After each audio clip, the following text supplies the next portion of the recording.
بسم اللہ الرحمن الرحیم۔ السلام علیکم، میں شجیع اللہ فراست، آپ دیکھ رہے ہیں نیشنل اور انٹرنیشنل نیوز پر مشتمل 4 ٹی وی کا خصوصی خبرنامہ دنیا بھر سے، یعنی خبریں آپ کی نظر سے۔ سب سے پہلے ہیڈ لائنز۔ اسماعیل ہانیہ کو شارٹ رینج میزائل سے نشانہ بنایا گیا، ریولیوشنری گارڈز کا بیان، شک کی بنیاد پر کریک ڈاؤن، کئی گرفتار۔ مڈل ایسٹ میں تناؤ کے بیچ امریکی جہاز تھیوڈر روزویلٹ آبنائے ہرمز پہنچ گیا، کئی فائٹر جیٹ بھی بھیجنے کا اعلان۔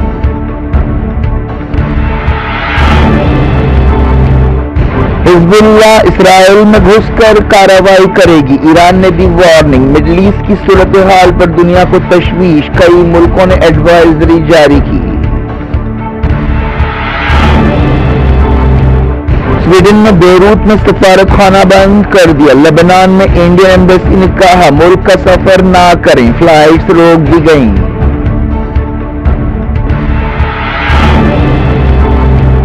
غزہ میں 31 فلسطینی جاں بحق، مغربی کنارے میں 5 کو ڈرون حملے میں شہید کر دیا گیا۔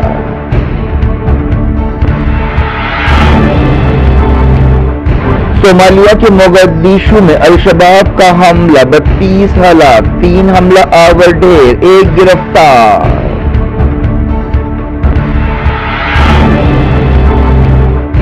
امریکہ نے 9/11 منصوبہ سازوں کے ساتھ ڈیل برخاست کر دی، وزیر دفاع لارڈ آسٹن کا فیصلہ۔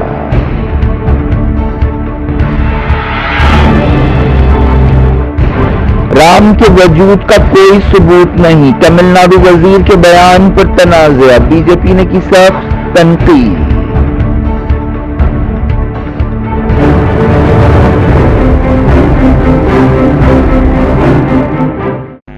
ہیڈ لائنز آپ نے دیکھی، اب خبروں کی تفصیل کی طرف آپ کو لیے چلتے ہیں۔ تہران میں حماس لیڈر اسماعیل ہانیہ کی شہادت کے بعد ایران میں شک کی بنیاد پر کئی لوگوں کے خلاف کریک ڈاؤن شروع کر دیا گیا ہے۔ معلوم ہوا کہ 20 کے قریب لوگوں کو گرفتار کیا گیا ہے، ان میں سیکیورٹی عہدیدار اور انٹیلیجنس عہدیدار بھی شامل ہے۔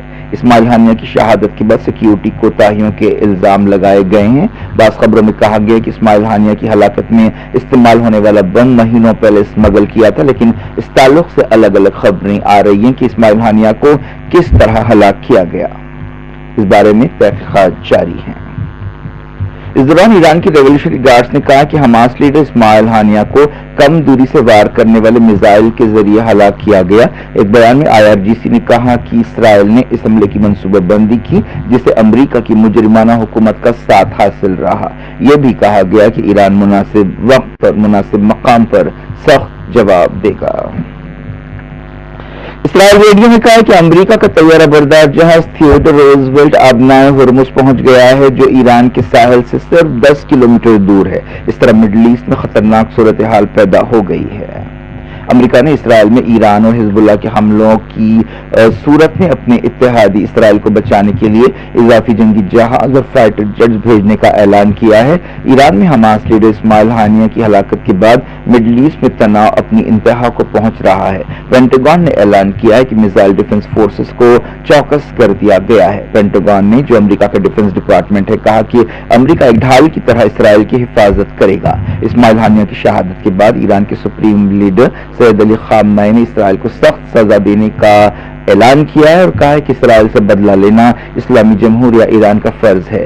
62 سالہ اسماعیل ہانیہ کو چہارشنبے کو ایران کے دارالحکومت میں ہلاک کیا گیا تھا۔ وہ ایران کے نئے صدر مسعود پزشکیان کی حلف برداری تقریب میں حصہ لینے کے لیے تہران گئے تھے۔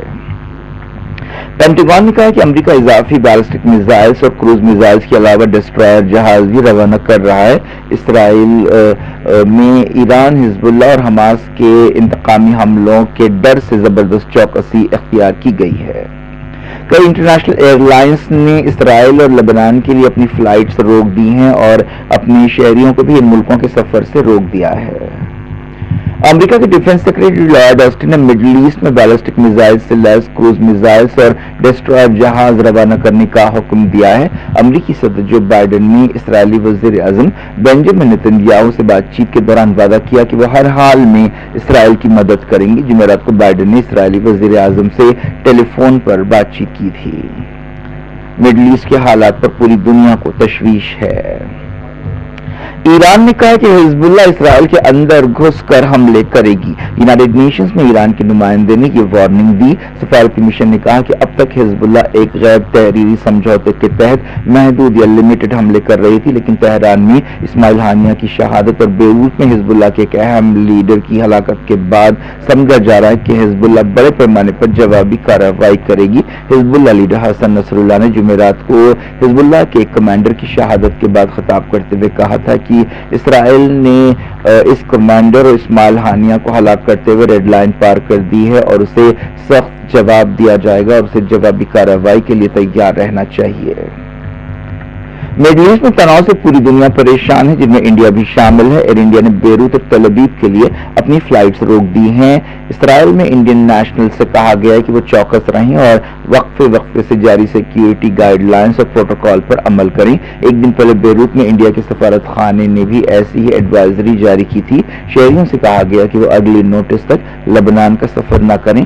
لبنان جانے والوں کو خبردار کیا گیا کہ وہ اپنے سفر کے منصوبے ٹال دیں۔ ایئر انڈیا نے 8 اگست تک تل ابیب سے آنے اور جانے والی فلائٹس روک دی ہیں۔ کو غزہ جنگ کے 302 دن پورے ہو گئے ہیں۔ 7 اکتوبر 2023 سے اب تک غزہ میں اسرائیل کی بربریت میں 39,550 فلسطینی جاں بحق ہوئے ہیں اور 91,280 زخمی ہوئے ہیں۔ پچھلے 24 گھنٹوں میں اسرائیلی فوج نے غزہ میں 3 قتل عام کیے۔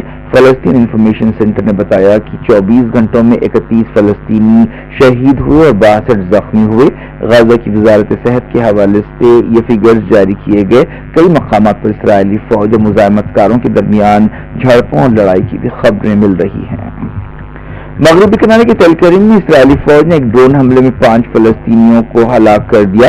چشمدید گواہوں نے بتایا کہ اسرائیلی فوج نے ایک کار پر حملہ کیا جس میں 5 نوجوان سفر کر رہے تھے۔ ان نوجوانوں کی لاشیں اس حد تک جل چکی ہیں کہ انہیں پہچاننا مشکل ہے۔ صرف ایک جاں بحق نوجوان کی شناخت 25 سالہ ہشام نور الدین کی حیثیت سے کی گئی ہے جو تل کریم کے ریفیوجی کیمپ میں رہتے تھے۔ اسرائیلی فوج نے دعویٰ کیا کہ یہ 5 فلسطینی دہشت گرد حملے کے لیے جا رہے تھے۔ مرنے والوں میں حماس کا ایک کمانڈر بھی شامل ہے۔ اس حملے کے بعد اسرائیلی فوج نے علاقے کو گھیر لیا اور سول ڈیفنس کے اسٹاف کو وہاں پہنچنے سے روکا۔ مغربی کنارے کے بعض دوسرے مقامات پر بھی اسرائیلی فوج نے کارروائیاں کی۔ اسرائیلی فوج نے ایک بیان جاری کرتے ہوئے تل کریم میں ڈرون حملے کی تصدیق کی۔ اس کے علاوہ کئی علاقوں میں دھاوے کیے گئے اور کئی فلسطینیوں کو گرفتار کیا گیا۔ رام اللہ کے قریب دھاووں کے دوران ایک 25 سالہ فلسطینی جاں بحق ہو گیا۔ مغربی کنارے میں الگ الگ مقامات پر کم سے کم 30 فلسطینیوں کو گرفتار کیا گیا۔ تل کریم ٹاؤن کو گھیر لیا گیا۔ عراق نے ملک سے امریکی فوجوں کو باہر کرنے کے لیے ایک ٹائم ٹیبل جاری کرنے کا اعلان کیا ہے۔ ایک سینئر رکن پارلیمنٹ ہادی امینی نے یہ بات بتائی۔ انہوں نے کہا کہ اسماعیل ہانیہ کی شہادت اسلامی محاذ کو مضبوط کرے گی اور اس وقت تک لڑائی جاری رکھی جائے گی جب تک اسرائیل پر مکمل جیت حاصل نہیں کی جاتی۔ عراق میں امریکی فوجوں کی موجودگی ایک حساس مسئلہ ہے، خاص طور پر قاسم سلیمانی کی شہادت کے بعد مسلسل وہاں پر مطالبے کیے جا رہے ہیں کہ امریکی فوجیں عراقی زمین سے باہر نکل جائیں۔ صومالیہ کے دارالحکومت موگادیشو میں الشباب کے ایک حملے میں کم سے کم 32 لوگ ہلاک ہو گئے اور کئی زخمی ہوئے۔ اس حملے میں 60 سے زیادہ لوگوں کے زخمی ہونے کی تصدیق کی گئی ہے۔ یہ حملہ ایک تفریحی مقام پر کیا گیا جہاں پر صومالیہ کے لوگ چھٹیوں کے دن اکثر جمع ہوتے ہیں۔ الشباب کا تعلق القاعدہ سے ہے۔ یہ القاعدہ کی ایک ذیلی تنظیم ہے۔ تنظیم نے حملے کی ذمہ داری قبول کی۔ پولیس نے بتایا کہ ایک حملہ آور نے بم نصب کیا۔ سیکیورٹی فورسز نے 3 حملہ آوروں کو ہلاک کیا جبکہ چوتھے کو زندہ گرفتار کیا گیا ہے۔ امریکہ نے 9/11 کے منصوبہ سازوں کے ساتھ ایک ڈیل رد کر دی ہے۔ ایک دن پہلے اس ڈیل کی خبر آئی تھی۔ امریکہ کے وزیر دفاع لارڈ آسٹن نے اس ڈیل میں مداخلت کرتے ہوئے اسے توڑنے کا اعلان کیا۔ 11 ستمبر 2001 کو ہائی جیک کیے گئے ہوائی جہازوں کے ساتھ نیو یارک کے ٹوئن ٹاورز اور پینٹاگون کو ٹکر دیتے ہوئے 9/11 حملے کیے گئے تھے۔ اس حملے میں تقریباً 3000 لوگ ہلاک ہوئے تھے۔ 9/11 حملوں کے بعد دنیا میں بہت سی تبدیلیاں آئیں۔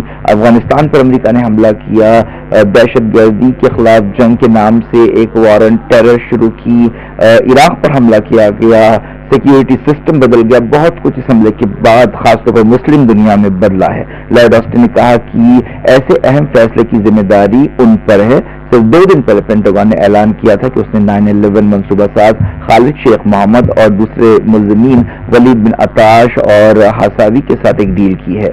آسٹن نے کہا کہ وہ اس سمجھوتے سے باہر نکلنے کا اعلان کر رہے ہیں۔ امریکہ نے بنگلہ دیش میں اپنے شہریوں کے لیے سیکیورٹی الرٹ جاری کیا ہے۔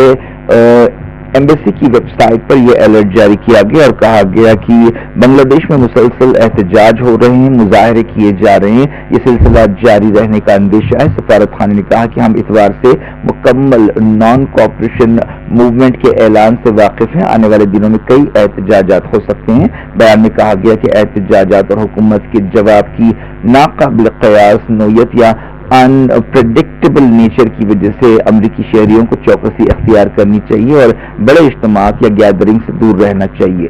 بیان میں کہا گیا کہ اگر کوئی امریکی شہری اپنے آپ کو غیر محفوظ محسوس کر رہا ہے تو اسے فوری واپس آ جانا چاہیے۔ بنگلہ دیش کو فی الحال لیول 4 ٹریول ایڈوائزری میں رکھا گیا ہے۔ بنگلہ دیش کے احتجاجی لیڈرز نے 4 اگست یعنی اتوار کو نان کوآپریشن موومنٹ شروع کرنے کا اعلان کیا ہے۔ یہ احتجاج حالیہ ہلاکتوں کے خلاف اور 9 مطالبات کی تائید میں کیا جا رہا ہے۔ حال ہی میں بنگلہ دیش میں بڑے پیمانے پر کوٹا سسٹم کے مسئلے پر احتجاج ہوا تھا۔ اس احتجاج کے دوران فسادات ہوئے، پولیس اور احتجاجیوں میں جھڑپیں ہوئیں، ان میں بے شمار لوگ ہلاک اور زخمی ہوئے۔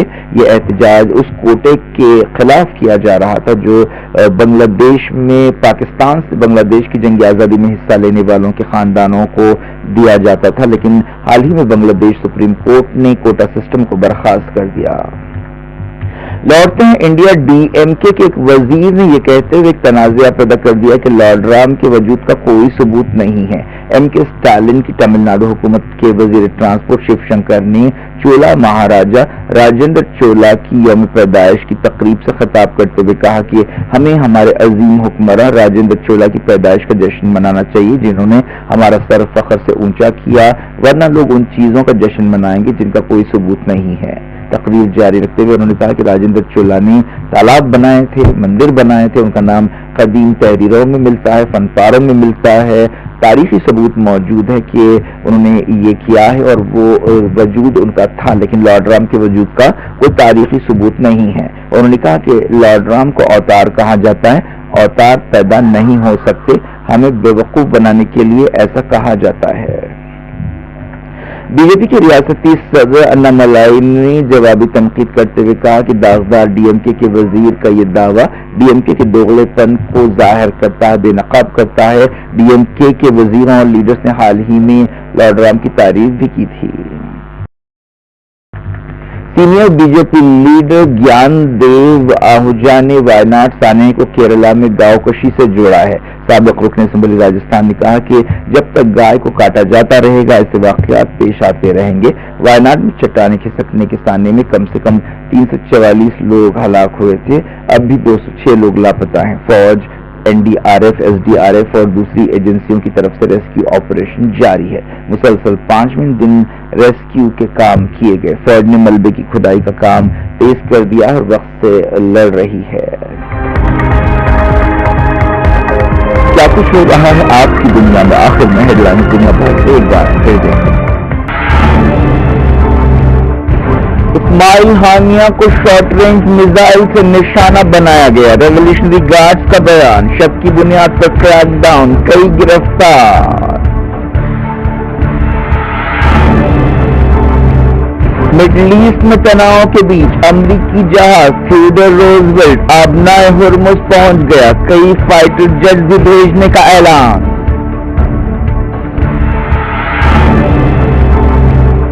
حزب اللہ اسرائیل میں گھس کر کارروائی کرے گی، ایران نے دی وارننگ۔ مڈل ایسٹ کی صورتحال پر دنیا کو تشویش، کئی ملکوں نے ایڈوائزری جاری کی۔ سویڈن میں بیروت میں سفارت خانہ بند کر دیا۔ لبنان میں انڈین ایمبیسی نے کہا ملک کا سفر نہ کریں، فلائٹس روک دی گئیں۔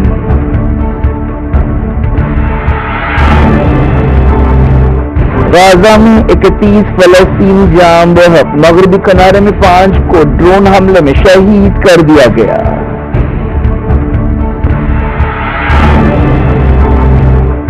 صومالیہ کے موگادیشو میں الشباب کا حملہ، 32 ہلاک، 3 حملہ آور ڈھیر، 1 گرفتار۔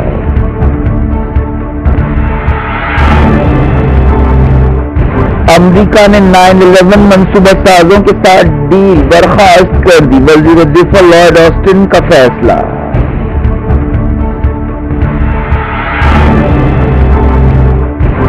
رام کے وجود کا کوئی ثبوت نہیں، تمل ناڈو وزیر کے بیان پر تنازع، بی جے پی نے کی سخت تنقید۔